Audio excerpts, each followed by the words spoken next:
या विचार जवळपास 3 वेळा शिबिरं झालेली आहेत.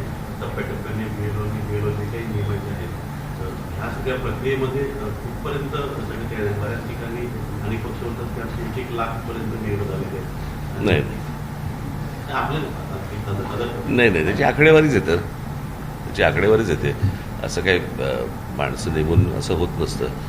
ते काही स्वतः काही सांगतात ते 1 लाख आणि काही, परंतु शेवटी ते सरकारी आकडे येतातच नाही बाहेर. ते आहेत आमच्याकडे पण आहेत सगळे. काय आता 30 जूनला सगळं सुरू झालं आत्ता हे या सगळ्या प्रोसेस. मला कळत नाही खरं तर महाराष्ट्रामध्ये 3 वर्षानंतर निवडणूक आहेत आणि आत्ता ह्या याद्या सगळ्या करणार. दरवर्षी मुलं 18 वर्षाची होत असतात. त्या सगळ्या गोष्टी पुढे कशा कशा होणार. अनेक माणसं घरं सोडून जातात, घरं बदलतात, नवीन माणसं येतात.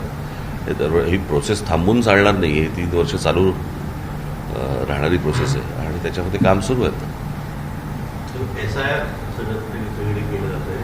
2000 आणि 2000च्या दरम्यान लोकांनी केले, त्यांची नावं यादीत नसून त्यावेळी केलं असेल तर यावेळी नाही. ह्या सगळ्या गोष्टीचा SIRचा सगळ्यात मोठा फटका आज पश्चिम बंगालला, बिहारला, सगळ्या ठिकाणी बसला. पश्चिम बंगालमधनं जवळपास काहीतरी 27 लाख मतं ही काढली गेली काय. आणि आज ममता बॅनर्जींसारख्या माजी मुख्यमंत्र्याचं त्यांचा पराभव होतो. हे काही साधी सरळ गोष्ट नाही. इतकी मोठी सरकारी यंत्रणा लावायची. हे जे चाललंय राजकारण आत्ता देशामध्ये हे काही खूप घाणेरडं आणि खूप भयानक चालू आहे. याचा फटका पुढे भविष्यात भाजपाला मिळणारच आहे. तो म्हणजे असं काही तो कोण राहत नाही त्याच्यातनं. मुळात सत्तेचा अमरपट्टा कोणी घेऊन आलेला नसतो. फक्त प्रश्न असा आहे की आपण करत असलेली कृती हा भविष्यातला पायंडा आपण काय पाडतो आहोत याचं भान मला असं वाटतं राजकीय पक्षांना जर समजा नसेल, राजकीय नेत्यांना नसेल, तर मला भविष्यातल्या पुढच्या पिढ्यांची चिंता मला जास्ती वाटते. राजकारण काय येतं जातं वगैरे सगळ्या गोष्टी असतात, पण शेवटी आपण कुठे नेणार आहोत महाराष्ट्र, कुठे नेणार आहोत देश, कुठे नेणार आहोत आपण राजकारण. आणि खूप गलिच्छ जे आता काय महाराष्ट्रात पण जे काय फोडाफोडीचं सगळं राजकारण सगळं सुरू आहे आता, हे काही उमदं राजकारण नव्हे. हे चांगलं राजकारण नव्हे. उद्या सत्ता गेल्यावरती या अशाच प्रकारच्या गोष्टींचा भारतीय जनता पक्षालाही त्रास होईल. त्यावेळेला काय कराल आपण, काय करतोय, कुठपर्यंत जातोय, कुठपर्यंत जायचं, याला काय मर्यादा आहेत की नाही या गोष्टींना. काय आहे, मी तुम्हाला एक गोष्ट सांगतो.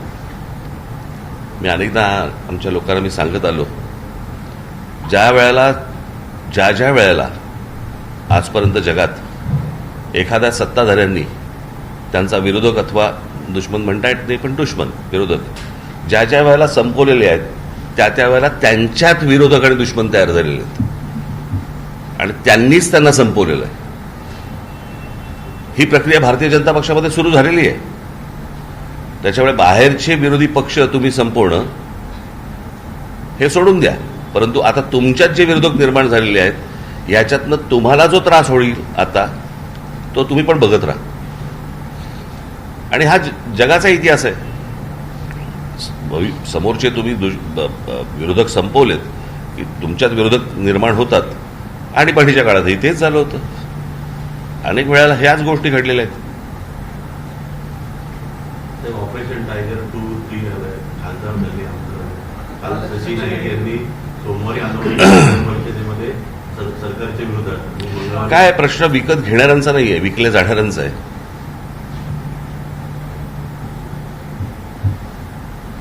हो की नाही.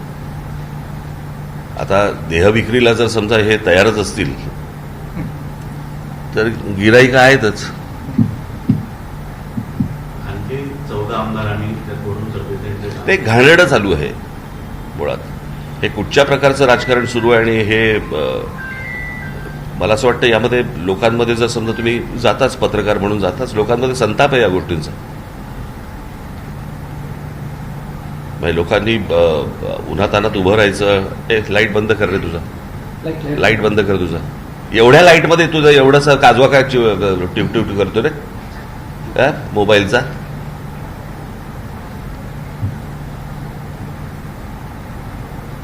काय बोलू तुम्ही सर.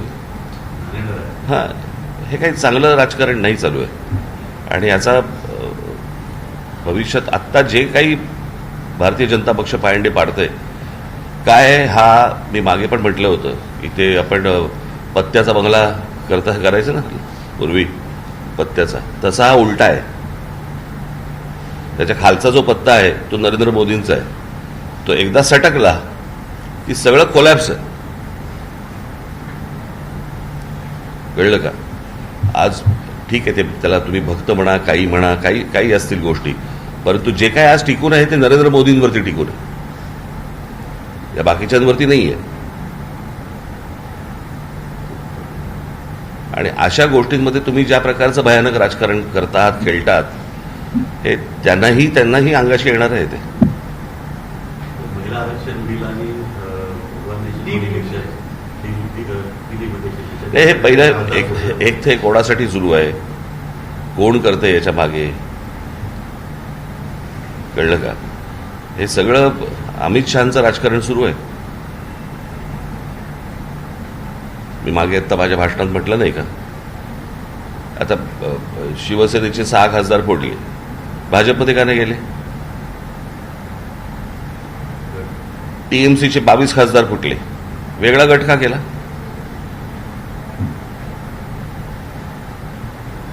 उद्या जर मला त्याच्यावरती दावा सांगायचा असेल पंतप्रधान पदावरती, तर मला हे बाहेरून मला लोक, जर आतमध्ये विरोध झाला तर मला हे बाहेरून लोक मतदान करतील किंवा पाठिंबा देतील. आणि दुसऱ्याने जर समजा कोणी दावा सांगितला तर मी हे जे उभे केलेले आहे त्यातला कोणी सपोर्ट करणार नाही.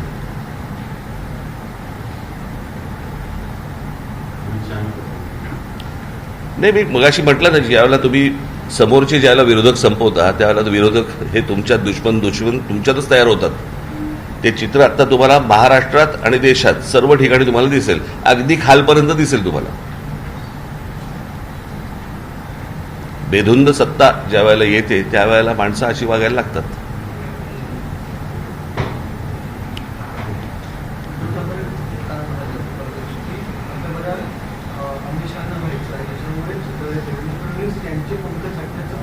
आणि मी त्याची माझ्या भाषणात नाही का बोललो, हे तेच काय बोलतोय.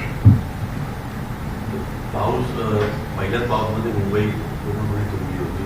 आजही मुंबईत बऱ्याच ठिकाणी पाणी साचले, ठाण्यातही बऱ्याच ठिकाणी पाणी साचले. चेंबूरमध्ये बसवरती झाड कोसळलं, ठाण्यात जरा मुलाचा, अशा अनेक ठिकाणी झाडं कोसळलं.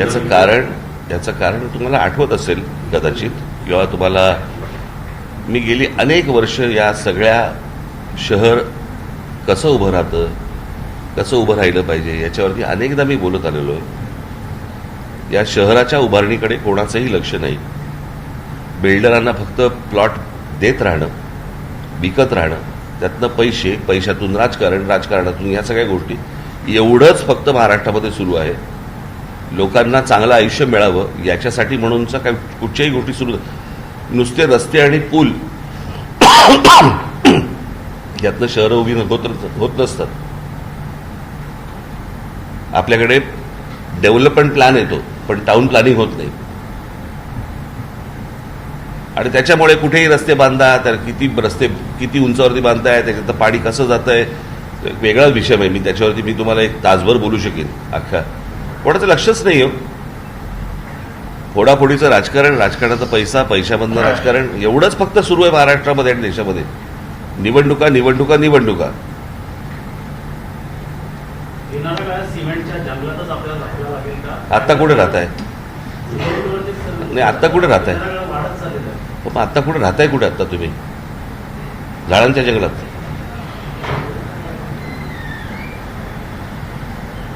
कारण याला काही आकार उखरच नाहीये, कोणाला माहितीच नाहीये काही. ठाण्याची वेगळी परिस्थिती आहे. दर पावसाळ्यामध्ये किमान 12 ते 15 झाडाची जुनी झाडं आहेत ती पावसाळ्यात पडतात आणि गेल्या 9 वर्षात 90 झाडं पडतील. काय करायचं त्याला?